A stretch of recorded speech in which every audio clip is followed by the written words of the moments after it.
takes more than being online to be a great online university. It takes time and experience. University of New England pioneered distance education in the 1950s and has been perfecting it ever since. With features like 24/7 tutor access, we're now rated #1 for teaching quality and support, and the only public university in Australia to receive a 5-star rating 14 years running. So, for an expert online education, choose UNE.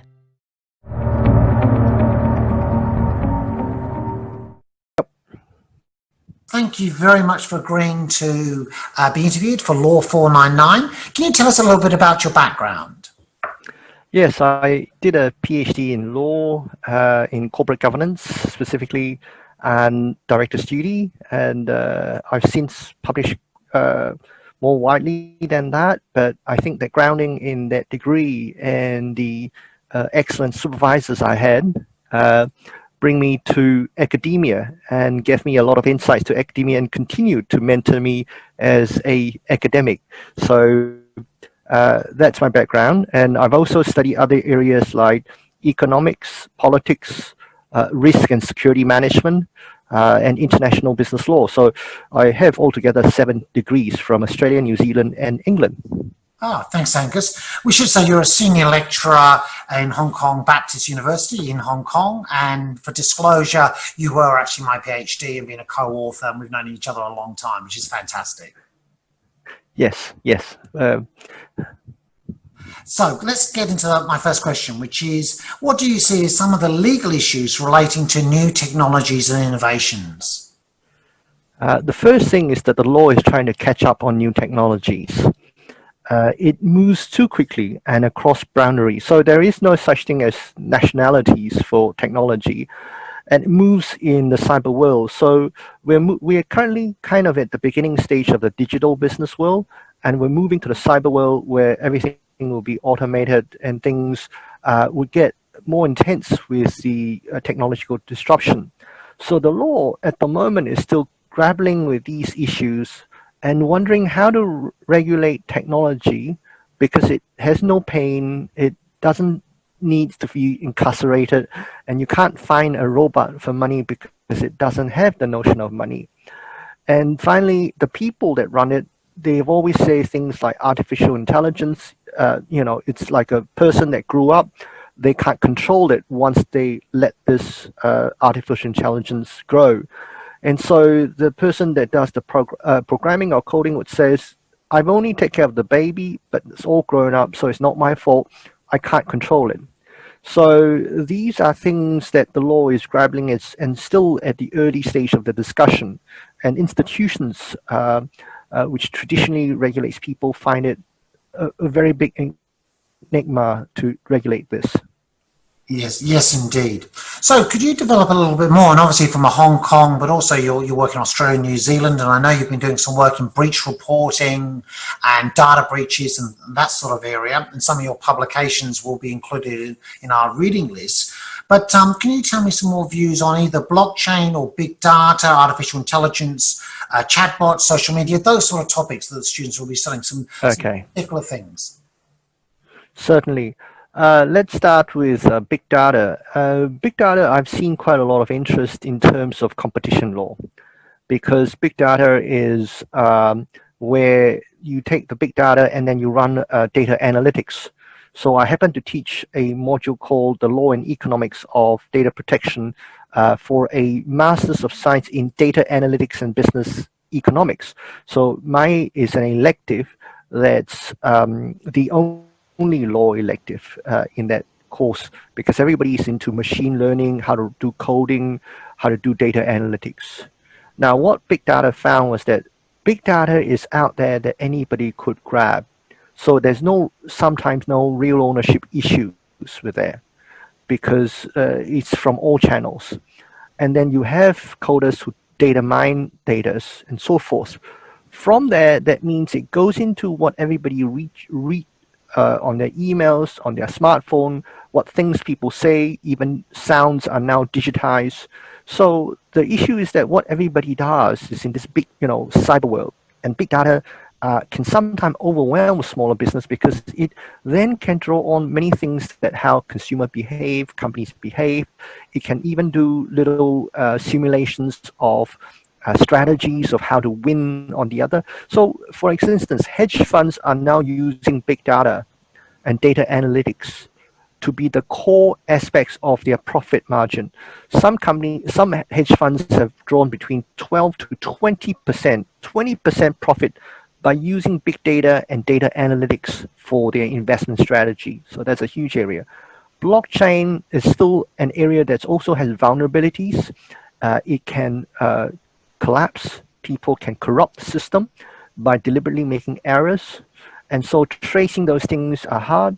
But I think one of the most difficult things, and I was interviewed for the Hong Kong Institute of Bankers journal called Banking Today, where I said that people have to look to work with technology. Not right now, because right now we're using technology as a tool. But once we have blockchain, artificial intelligence, the combination, what would happen is that they become a colleague. Effectively, the technology would be like a person. And so if somebody calls up and says, I need help, I need to speak to a real person, that real person needs to know what the system has done. It's not like now where we are in control, but once you go big data, blockchain, and AI in combination, that means that's a real person. And not one, but thousands and millions, and the speed that no human can control.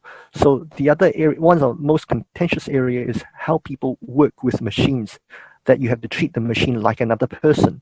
But yet, as I mentioned before, is not fearful of incarceration. It doesn't care about fines. Yeah, no, there's some good points. And what about from a Hong Kong, China perspective around social media? As we both know in China mainland, there's a whole bunch of restrictions and controls, and so they have their own systems like WeChat, etc. And so other things in China are blocked, such as Twitter or Facebook, whereas in Hong Kong, those sort of services are openly accessed. Have you seen any cases or any legislation? And I'm now thinking back to when there was all the civil unrest within Hong Kong. Yes. Yes. Those sort of technology were discussed as ways that people were communicating, encryption. Has the Hong Kong government or the Chinese government tried to restrict or change those laws from the best of your knowledge? Okay, for China, we call them the Great Wall, namely, as you know, the symbol of the Great Wall. Now, they do have patrols over the Great Wall, and they use artificial intelligence. And they're able to utilize that with other areas too. For instance, cameras. If you have been to Shanghai and you've taken the tube or the trains or the subways, those have thousands and thousands of CCTV. So your face is recorded. What you use, if your phones are recorded in terms of, through your IP provider, even though if you're doing data roaming. So basically, they could add 2 and 2 together and really hone in who are the people that are doing, things that the state feel is wrong. Of course, there are advantages to that, like i.e. the COVID-19. It's easier to track where are the sources, where it began, where the packs are, where people are going.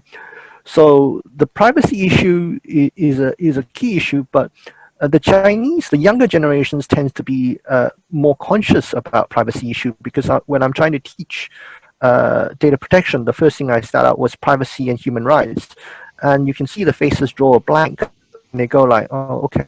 They know what it is, but why is it that important?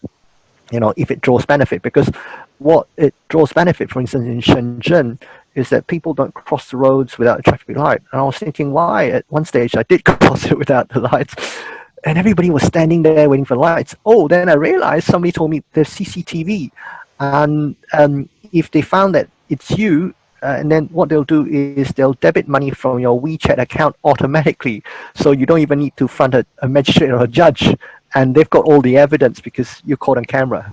Okay, Wow. So that's on one end of the spectrum, and Hong Kong is the other end of the spectrum. Now, misuse of computers in Hong Kong is regulated by telecommunication law. They don't have a misuse of computers act like in the UK. In part for 2 reasons. One, Hong Kong has always been, hands-off. law as a minimalist issue except for criminal issues. But even there, they still rely on many common law cases to prosecute because legislation is difficult to get through, in particular with the legislative system where there's a mix of different types of stakeholders, which makes passing legislation in the last about 5 to 6 years has been very difficult. Recently, the last 2 years is almost nearly impossible. So the other end of the problem is that Hong Kong doesn't have many laws to deal with these things. It relies on some criminal codes or traditional criminal ordinance, which is what we have in Australia, the criminal code, something to the similar effect. And so categorize that, but that has been marked with failure.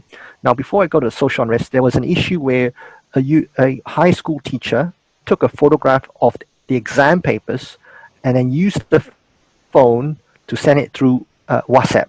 Okay, and WhatsApp the parents of the kids about the exam questions. So obviously that's, horrific. And the prosecutors went for misuse of computers using common law cases.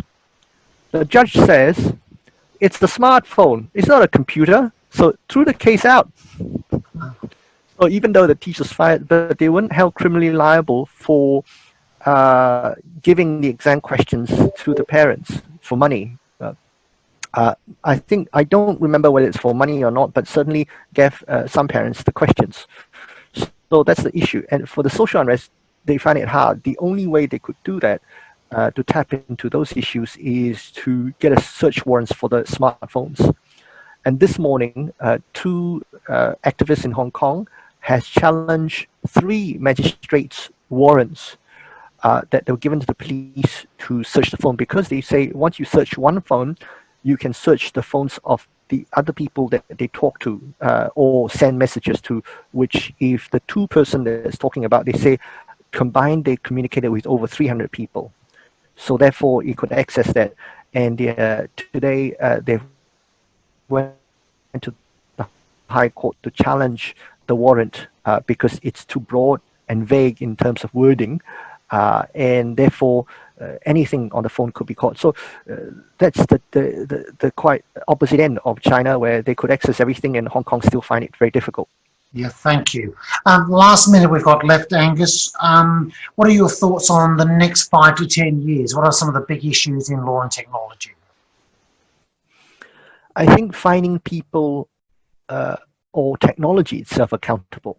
That, as I mentioned before, a computer on AI knows no pain, fears no freedom issue, and you can shut it off, and then there are other systems will go on. So even if you shut one system on, but once you do it AI and you let it to the cyber world, it just goes on all end of the world. So you can shut down a system, but echoes of it or resemblance of it still lives on the other systems. And I know that the last few years, Singapore has raised cyber defense as one of the key issues, not just physical. So basically, there were arguments like saying a cyber warfare is even more devastating than a nuclear attack, because they could attack banking systems and wipe out accounts of millions of people, title deeds of houses. They could remove everything. They could even block the systems by traffic, so they can block the traffic in and out of certain systems. So they could do more damage to humanity in terms of the modern civilization than say a war attack, because if you can hear the bombs coming, you can hear the bullets, you know where to dodge, but certainly not cyber warfare. So I think that's the challenge. The other challenge again is the law is catching up, and so we've got lots to catch up with. Yeah. Thank you, Angus. I really appreciate your insights today. Stay safe in Hong Kong and look forward to speaking with you. Thank you very much. It's a pleasure.